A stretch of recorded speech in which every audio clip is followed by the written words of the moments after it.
नमस्कार, आप देख रहे हैं हल्ला बोल। आपके साथ मैं हूं अंजना ओम कश्यप। प्रधानमंत्री नरेंद्र मोदी ने सहारनपुर में विकास पर्व में ये कहा है कि हमारी सरकार की सबसे बड़ी उपलब्धि है कि हमने भ्रष्टाचार खत्म कर दिया है। लेकिन हमने किया है सर्वे, और सीएमएस ने जो ये सर्वे किया है, जो हम आज तक पर आपको दिखाएंगे, उस सीएमएस के सर्वे में प्रधानमंत्री मोदी को लोग कितना पसंद करें। आइए सरसरी निगाह से पहले देख लेते हैं प्रधानमंत्री के इर्द गिर्द हमने कई सारे सवाल लोगों से पूछे हैं, उनकी उपलब्धियों पर, उनके खुद पर, कि किस तरह से वो प्रधानमंत्री को आंकते हैं। और सीएमएस के इस सर्वे में क्या कुछ सामने आया है, ये देखना बहुत दिलचस्प है। क्योंकि जब यह पूछा गया कि प्रधानमंत्री को बतौर नरेंद्र मोदी को बतौर प्रधानमंत्री उनके कामकाज के लिए कितने लोग समझते हैं कि बहुत अच्छा उनका काम रहा है, तो 62% लोग ये कहते हैं, जैसा कि आप देख रहे हैं, कि वो बहुत अच्छा काम कर रहे हैं। 20% उन्हें एवरेज यानी औसत मानते हैं, और 18% कहते हैं खराब है। तो ये था पहला सवाल जो हम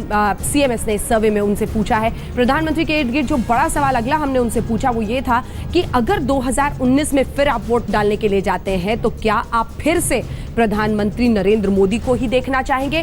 क्या 2019 में फिर से बन सकती है मोदी सरकार? हाँ कहने वाले 70% लोग थे, और 30% कह रहे थे कि नहीं, हम ऐसा नहीं चाहेंगे।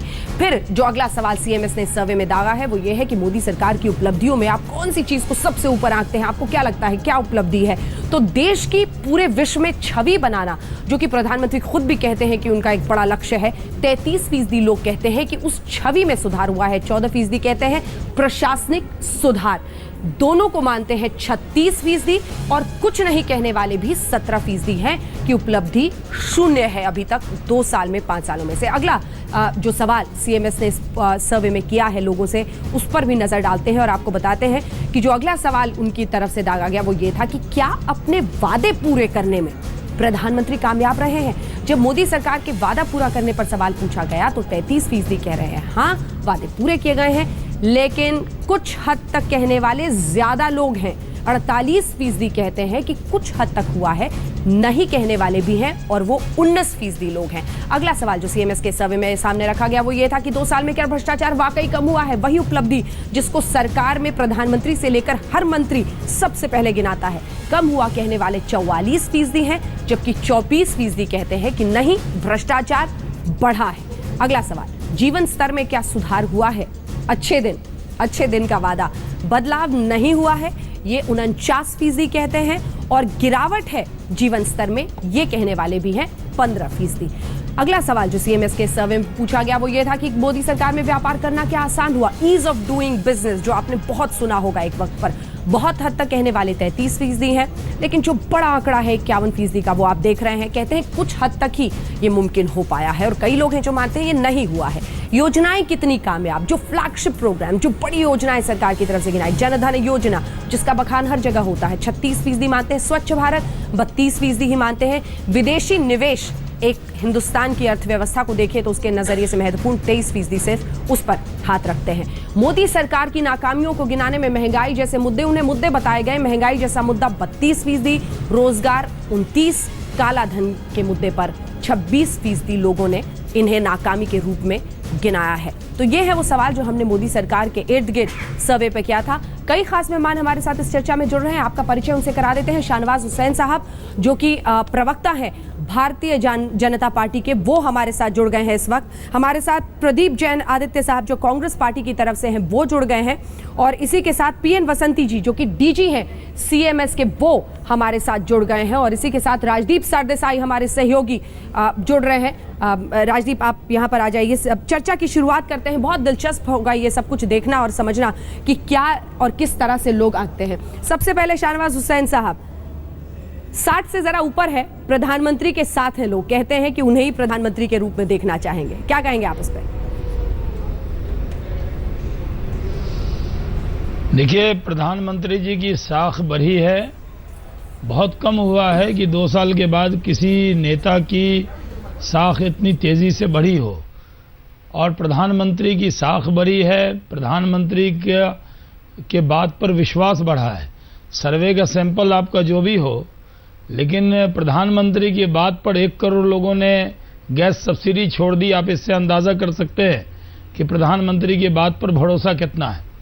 और जो प्रधानमंत्री ने कहा है, मैं तो कहूँगा कि प्रधानमंत्री जी ने आपके पैनल पर डिस्कशन अभी शुरू है, प्रधानमंत्री भी शामिल थे, क्योंकि प्रधानमंत्री जी ने अपनी बात को पूरी तरह रखा है। उसी को मैं दोहराता हूँ शॉर्ट में कि भ्रष्टाचार मुक्त शासन दिया है, लोगों को यकीन दिया है, लोगों को एडमिनिस्ट्रेटिव जो काम होता था, जो कई सालों अटका रहता था, उसको क्लियर किया और आज ही डॉक्टर के लिए 60 से 65 किया। तो प्रधानमंत्री निर्णय करने में बहुत माहिर है, जनता के हित में निर्णय को टालते नहीं, सदियां लग जाती हैं उसको मिनटों में करके दिखाते हैं, इसलिए डिलीवरी सिस्टम बहुत अच्छा है। तो मैं मानता हूं कि इस सरकार की सारी उपलब्धियां, आपका सर्वे मुबारक हो, आपने कई चीजों में सर्वे किया है और मुझे लगता है कि जो सर्वे होता है उसकी प्रामाणिकता पर या उसके आंकड़े पर मैं सवाल नहीं उठाता, लेकिन मैं कह रहा हूं कि 2 साल में अपबीट माहौल है। लोगों को लग रहा है कि एक ऐसा प्रधानमंत्री है जो देश के लिए काम कर रहा है, देश के लिए जी रहा है, और एक ऐसा विपक्ष है जो प्रधानमंत्री को काम करने नहीं दे रहा है। यही चर्चा देश के अंदर है, एक काम करने वाला और एक काम रोकने वालों के बीच में लगातार 2 साल से मुकाबला चल रहा है। देश के अंदर बहुत सी चीजें हैं जो आज नहीं हो पा रही हैं, क्योंकि पार्लियामेंट चलने नहीं दी जाती, कानून बनाए नहीं दिए जाते और प्रधानमंत्री की हर बात का विरोध किया जाता है। जिस तरह आज की प्रेस कॉन्फ्रेंस में जिस तरह की बातें कही गई प्रधानमंत्री के बारे में, वो जितनी निंदा की जाए कम है। किसी प्रधानमंत्री के बारे में कहा जाए वो बाहर घूम रहे हैं तो वो कोई छुट्टी मनाने जा रहे हैं। सबसे ज्यादा बोलिएगा तो विपक्ष को सुनिएगा कैसे? शाहनवाज जी करेंगे, देखिए भारत ये तो फिर एकदम वन साइडेड हो जाएगा। मैं तो कह रहा हूँ ये वन साइडेड हो जाएगा। अंदर आज एक अच्छा माहौल है। हाँ। नहीं जरूर प्रदीप जैन साहब सुबह कपिल सिब्बल साहब बोल चुके, उसी पर मैंने प्रतिक्रिया दे दी। ठीक है सर, मैं आऊंगी आपके पास और अन्य मेहमान भी हमारे साथ हैं। जैन साहब जल्दी से आपके पास आते हुए, विपक्ष काम करने नहीं दे रहा है, विपक्ष छोटी राजनीति कर रहा है, प्रधानमंत्री पर उनका प्रहार कहीं ना कहीं बहुत छोटा दिखता है।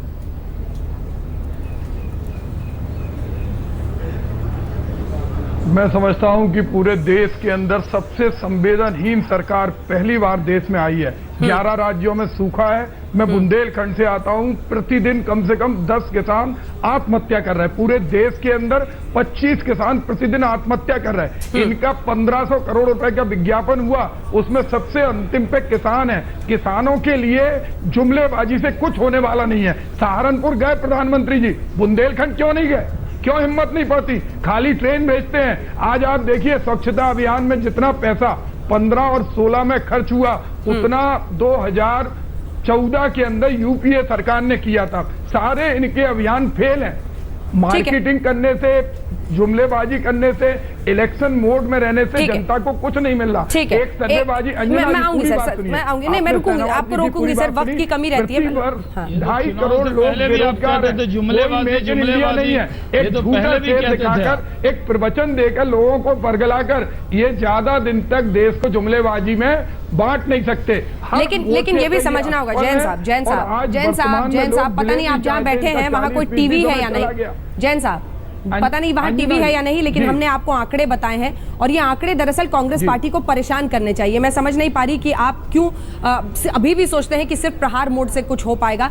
Rakesh Sinha India policy foundation के डायरेक्टर भी हमारे साथ हैं। थोड़ा सा रुक जाइए सर, थोड़ा सा मैं आ रही हूँ सर, सबके पास आऊंगी। राजीव जी, इससे पहले कि मैं राकेश जी के पास जाऊँ, थोड़ा सा आपको रुकना पड़ेगा। अभी भी मुझे लगता है कि ठीक है, कई पैमानों पर ये सरकार बहुत आगे दिख रही है, लेकिन जो एवरेज या फिर जो आप कह सकते हैं फेंस सिटर्स जो बीच में कहते हैं कि बहुत अच्छा नहीं हुआ है या बीच में है या मकसद पूरा नहीं हुआ है, वो भी एक बड़ी तादाद है। देखिए, अगर मैं प्रधानमंत्री होता या प्रधानमंत्री का सलाहकार होता तो मैं खुश होता कि 70वीं सदी लोग कहते हैं हम चाहते हैं एक बार फिर नरेंद्र मोदी 2019 में आए। 62% लोग कह रहे हैं कि सरकार ने अच्छा काम किया है, एक तरह से हम खुश हैं।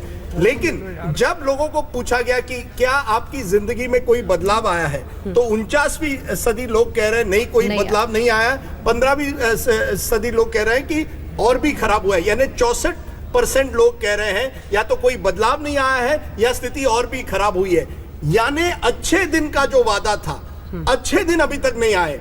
लोगों का भरोसा अभी भी प्रधानमंत्री नरेंद्र मोदी में है, ये साफ सर्वे से निकलता है। लेकिन ये कहना कि इस सर्वे के बाद अच्छे दिन आए हैं, ये गलत होगा। ये सर्वे ये दर्शाता है कि लोगों को लगता है अभी तक अच्छे दिन नहीं आए हैं। हाँ। ये एक खतरे की घंटी भी है प्रधानमंत्री के लिए, जो शाहनवाज जी को भी देखनी चाहिए, क्योंकि ये जो हवा बनी हुई है कि प्रधानमंत्री एक तरह से बिल्कुल देश के लोकप्रिय नेता है, इसमें कोई दो राय नहीं है, वो नंबर 1 नेता है। लेकिन इसके साथ साथ जो खतरे की घंटी है कि 64% लोग कह रहे हैं कि अभी तक अच्छे दिन नहीं आए हैं, ये उनके लिए एक तरह से उनको एक तरह से एक वार्निंग है। ठीक है राकेश सिन्हा जी, खतरे की घंटी भी है कहीं पर, क्योंकि एक तरफ प्रधानमंत्री के लिए समर्थन दिखता है साफ इन आंकड़ों से, लेकिन दूसरी तरफ अच्छे दिन के वादे पर कोई नहीं, और महंगाई जैसे मुद्दों पर बहुत ज्यादा लोग हैं जो कह रहे हैं कि हाँ आपने ये नाकामी छोड़ी है। यही वो सरकार के लिए अच्छा होता है, आत्मालोचन करना हमेशा अच्छा होता है। लेकिन मैं 2-3 बातें कहना चाहता हूँ। पहली बात कि ये पहली सरकार है जिसने जन सरोकार के साथ काम शुरू किया। देखिए, स्वच्छता अभियान सिर्फ कोई सरकारी कार्यक्रम नहीं है, उसको जनता से जोड़ देना। पहली बार ऐसा हुआ कि बैंक जनता के दरवाजे पर जा रही है। देखिए, 2 सालों में आप चाहेंगे कि स्थितियाँ बदल जाए। भारत यूनिटरी स्टेट नहीं है, ये फेडरल स्टेट है। विकास की गति को राज्य और केंद्र दोनों मिलकर देते हैं। इसलिए आप केंद्र से अपेक्षा करें जो राज्य करना चाहे वो केंद्र करे, ऐसा नहीं हो सकता है। तीसरी बात जो मैं कहना चाहता हूँ कि देखिए, किसी सरकार का जो मूल्यांकन होता है उसका 3 बातों पर होता है। एक तो उसका पॉलिटिकल परफॉर्मेंस, दूसरा उसके आर्थिक क्षेत्र में क्या, तीसरा वो देश की पहचान को किस रूप में प्रस्तुत कर रहा है। मुझे लगता है कि पिछली सरकारों ने देश की पहचान को धूमिल करने का काम किया है। पहली सरकार है जिसने देश की पहचान को, देश के भीतर भी मैं कौन हूँ ये एक पहचान, और देश से बाहर भारत की पहचान दिया है। और अंतिम बात 10 सेकंड में मैं अपनी समाप्त करूंगा। देखिए, एक डिबेट इस देश में था एफडीआई के ऊपर, और डिबेट एक विचारधाराओं के बीच डिबेट चल रहा था। एफडीआई को उन्होंने उस स्तर पर ले गए जिसको आर्थिक राष्ट्रवाद से जोड़ दिया। वो है एफडीआई हमें जरूरत है, जिस एफडीआई से हमारा आर्थिक विकास होगा। इसलिए आज एफडीआई के ऊपर न्यूनतम विवाद बन रहा है जो हमारे लिए आर्थिक विकास के लिए लाभदायक सिद्ध हो रहा है। इसलिए मैं कहता हूँ देश में विकास का एक सेंटिमेंट क्रिएट किया। इसी कारण से आज देश के लोगों की आस्था प्रधानमंत्री में है, और 70% लोग यदि कह रहे हैं कि इस देश में सरकार चुनेंगे, तो मैं जैनित साहब को याद दिला देना चाहता हूँ, इंदिरा गांधी जब सत्ता में आई, बांग्लादेश के निर्माण के बाद, ऐसी लोकप्रियता के बाद, गरीबी हटाओ के नारे के बाद 1973 में जेपी आंदोलन, 74 में जेपी आंदोलन शुरू हो गया। राजीव गांधी आए तो 2 साल बाद एंटी एस्टेब्लिशमेंट शुरू हो गया।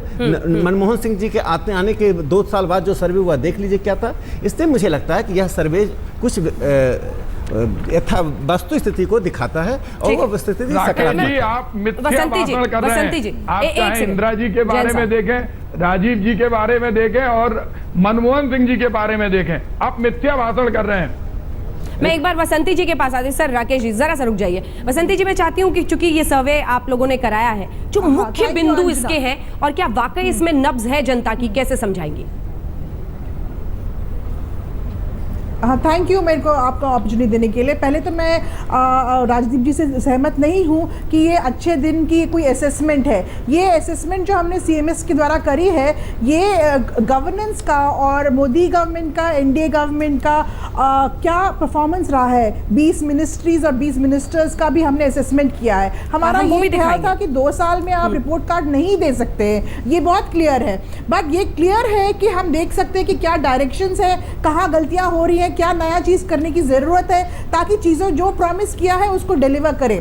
जो खास बात जो आपने बताई कि आप पूछ रहे थे कि क्या बिंदु, मेन हाइलाइट्स क्या है। मेन हाइलाइट्स बहुत क्लियर है कि जो एस्पिरेशंस और जो एक्सपेक्टेशंस मोदी जी ने इंडियन सिटीजन्स को दी है, उसे तो उस पे अभी तक खरे, अभी भी आशा है उनको कि वो खरे उतरेंगे, बट अभी उतरे नहीं है। बिल्कुल। तो ग्लास आधा ग्लास खत्म भरा हुआ है, वहाँ पे ही परफॉर्मेंस रही है। हाँ बिल्कुल, मैं अब चाहूंगी कि सबसे प्रतिक्रिया लूं, लेकिन अब जिस मुद्दे पर हम आगे बढ़ने वाले हैं वो बहुत दिलचस्प है, क्योंकि कौन सा मंत्री किस रैंक पर है ये हर कोई जानना चाहता है कि किस मंत्री ने सबसे अच्छी परफॉर्मेंस, कम से कम इस सर्वे के मुताबिक क्या है वो अब हम आइए आपको दिखा देते हैं। क्योंकि कौन सा मंत्री, कौन सा मंत्रालय, ये देखना बहुत दिलचस्प होगा कि किस मंत्री ने सबसे अच्छा परफॉर्म किया है इस सर्वे में। जब ये पूछा गया तो कौन सबसे आगे है, उस पर अगर नजर डालिएगा तो ये भी बहुत दिलचस्प है। और इसी कड़ी में जब इस सर्वे में लोगों से पूछा गया कि किस मंत्री को सबसे ऊपर, तो ये देख लीजिए रैंक नंबर 1 5.1 10 में से सड़क परिवहन मंत्री को मिला है और उन्हें पांचवा रैंक, माफ कीजिएगा, पांचवा रैंक से हम शुरू कर रहे हैं। रैंक नंबर 5 जो है वो 5.1 10 में से जो अंक मिले हैं वो सड़क परिवहन मंत्रालय को मिला है। हम मंत्रालय आपको पहले दिखा रहे हैं और उसके बाद नंबर 4 पर देखिए गृह मंत्रालय, होम मिनिस्टर को 5.5 मिला है। अब ये बहुत दिलचस्प है क्योंकि गृह मंत्रालय देख रहे हैं और जब आप राजनाथ सिंह को अलग से मंत्री के रूप में देखेंगे तो उनकी रैंकिंग अलग आई है लेकिन मंत्रालय की। लेकिन समझना होगा कि मंत्रालय की परफॉर्मेंस सिर्फ मंत्री के इर्द गिर्द नहीं है बल्कि उसकी ब्यूरोक्रेसी, जिस तरह का सरकारी सहयोग उसको अन्य अधिकारियों से मिलता है, उसके नजरिए से। नंबर 3 पर 5.6 10 में से विदेश मंत्रालय, सुषमा स्वराज। एक बार फिर से हम आपको बता रहे हैं कि मंत्रालय की रैंकिंग अलग की गई है, मंत्रियों की रैंकिंग अलग की गई है। वित्त मंत्रालय रैंक नंबर 2 पर है, दूसरे नंबर पर 6.4 अंक के साथ, और रैंक नंबर 1 है रेलवे मंत्रालय का जो कि 6.4 के साथ। तो रैंक रेलवे मंत्रालय का सबसे ऊपर है। एक मंत्री फैसले ले सकता है लेकिन काम उस पर किस तरह से होता है और ये बहुत महत्वपूर्ण है, और इसीलिए हमने उसके बाद मंत्रियों का भी बाकायदा सर्वे किया है और ये देखने की कोशिश की है कि सर्वे के मुताबिक जो ये मंत्री हैं वो क्या है। ये देखिए रैंक नंबर 1 पर हम यहाँ शुरू कर रहे हैं इस बार, और रैंक 1 पे कौन सा मंत्री मोदी सरकार में सबसे अच्छा कामकाज करता पाया गया है 8.2 अंकों के साथ, सुषमा स्वराज। ये बहुत दिलचस्प है कि मंत्रालयों की रैंकिंग कुछ और कहती है, मंत्रियों की रैंकिंग कुछ और कहती है। नंबर 1 पर 8.2 अंकों के साथ है सुषमा स्वराज। अगला मंत्री जो आपके सामने आएगा, ये भी दिलचस्प है कि किस तरह की रैंकिंग हुई है, कितना फर्क दो मंत्रियों के बीच में आता है। नंबर 2 पर जिस मंत्री को रैंक किया है इस सर्वे ने लोगों से पूछकर, वो अब हम आपको दिखाएंगे। एक एक करके हमने लगभग ये जो सीएमएस का सर्वे है इसमें 20 मंत्रियों की रैंकिंग की गई है, लेकिन हम टॉप 5 आपको दिखा रहे हैं। नंबर 2 पर जो मंत्री आपको इस वक्त दिखेगा वो है नंबर 2 का मंत्री सीएमएस के सर्वे, राजनाथ सिंह। गृह मंत्रालय आपने देखा था नंबर 4 पर था, लेकिन यहां पर मंत्री के रूप में राजनाथ सिंह 6.4 अंकों के साथ नंबर 2 की पोजीशन पर है। और इसी तरह से नंबर 3, 4, 5 हम आपको दिखाएंगे क्योंकि हमने टॉप 5 मंत्रालय आपको दिखाए, टॉप 5 मंत्री हम आपको इस सर्वे के जरिए दिखा रहे हैं। नंबर 3 पर जिस मंत्री को इस सर्वे ने अपने कामकाज के तरीके से, हालांकि आपको बता दें जो बड़े बड़े पैमाने आके गए थे उसमें दिलचस्प था, सोशल मीडिया परफॉर्मेंस भी महत्वपूर्ण माना गया है क्योंकि इस सरकार में सोशल मीडिया पर बड़ा जोर है और सोशल मीडिया के जरिए सुषमा स्वराज जैसे नेता बहुत इंटरैक्ट करते हैं और कई लोगों की समझ है। नंबर 3 पर 6.3 अंकों के साथ सुरेश प्रभु का आपने देखा था, रेलवे मंत्रालय सबसे ऊपर था, यानी खुद ये नंबर 3 पर है लेकिन इनके मंत्रालय में अच्छा कामकाज हुआ है। ट्विटर पर, फेसबुक पर लोगों से क्या डायरेक्ट इंटरैक्शन सोशल मीडिया के जरिए मंत्री कर पा रहे हैं, ये भी एक महत्वपूर्ण पैमाना था। जो फंड उनके पास है उसको कितना खर्च किया है, ये पैमाना था। ये ऐसे लगभग 4-5 पैमाने थे जिसके आधार पर नंबर 4 पर हम आपको बता रहे हैं कौन सा मंत्री है भारत सरकार का। नंबर 4 पर सुरेश प्रभु के बाद सुषमा स्वराज, राजनाथ सिंह, सुरेश प्रभु, और उसके बाद चौथे नंबर पर जो मंत्री यहाँ पर आपको दिख रहा है वो है मनोहर पर्रिकर। जी हाँ, मनोहर पर्रिकर 5.7 अंकों के साथ नंबर 4 पर है और इसके बाद हम आपको नंबर 5 दिखाएंगे। तो टॉप 5 मंत्री, टॉप 5 मंत्रालयों की रैंकिंग अलग है क्योंकि वहां पर जो बड़ी तस्वीर साफ दिख रही है उसके जरिए क्या परिवर्तन दिख रहा है उस पर जोर दिया गया है। मंत्रियों के कामकाज में जो पैमाने थे उसमें कितना वो फंड इस्तेमाल कर पाए हैं, सोशल मीडिया का उन्होंने कितना इस्तेमाल किया है, तो ये नंबर 5 के मंत्री हैं। ये अब हम आपको दिखा रहे हैं नंबर 5 के जो मंत्री रहे हैं। हमने आपको टॉप 5 दिखाया। अरुण जेटली, वित्त मंत्री भारत सरकार, 5 लगभग एवरेज समझ लीजिए 10 में से आधे मार्क्स इनको मिले हैं। सभी खास मेहमान हमारे साथ जुड़े हुए हैं। शाहनवाज जी, जल्दी से एक रिएक्शन, बहुत दिलचस्प है। सुषमा स्वराज नंबर 1 पर मंत्री के रूप में और मंत्रालय रेलवे।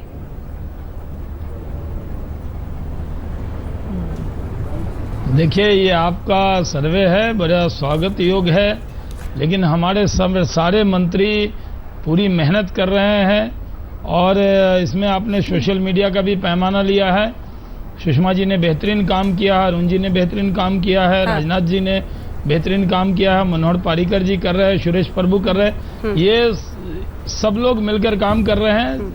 मैं समझता हूँ कि इस सरकार के हर मंत्री की साख है क्योंकि टीम का जो कैप्टन है वो सबसे काम ले रहा है और सब काम कर रहे हैं। जब कैप्टन अच्छा हो ना, जो कहते हैं टीम इंडिया का जो कैप्टन है जो नरेंद्र मोदी हैं, जब उनकी रैंकिंग इतनी अच्छी है तो हमारे मंत्रियों की रैंकिंग तो अच्छी होगी ही। चलिए ठीक क्योंकि है, आप वक्त की जब बहुत तुलना कमी है सर, करेंगे तो कार्यक्रम मंत्री खत्म करने का सीख वक्त आ रहा है। हमारे एक लिए- लाइन में चाहती हूँ जल्दी से जैन साहब, हालांकि बहुत मुश्किल है, लेकिन एक लाइन में उपलब्धियां जो है और कहां पर सरकार को बेहतर करना चाहिए, एक लाइन में। मैंने हाँ, एक लाइन में हमारे जैन साहब तो प्रधानमंत्री किसी को अच्छा विदेश नहीं की बताएंगे। यात्रा करते हैं और देश ठीक में है, कम रहते ठीक हैं, है। इसलिए राकेश जी, उन्होंने एक विदेश लाइन। मंत्री को देखिए वक्त की बहुत कमी है, हमें इस कार्यक्रम को देखिए- यहीं पर देखिए खत्म मुझे- करना पड़ेगा। आप देखते कप्तान हैं। अच्छा है, कप्तान अच्छा है, लेकिन टीम पर मुझे लगता है अभी भी एक सवाल है। कप्तान अच्छा है, ये जनता कह रही है, लेकिन टीम पर अभी भी सवाल है। देश दुनिया की बाकी खबरों के लिए आप देखते रहिए आज तक।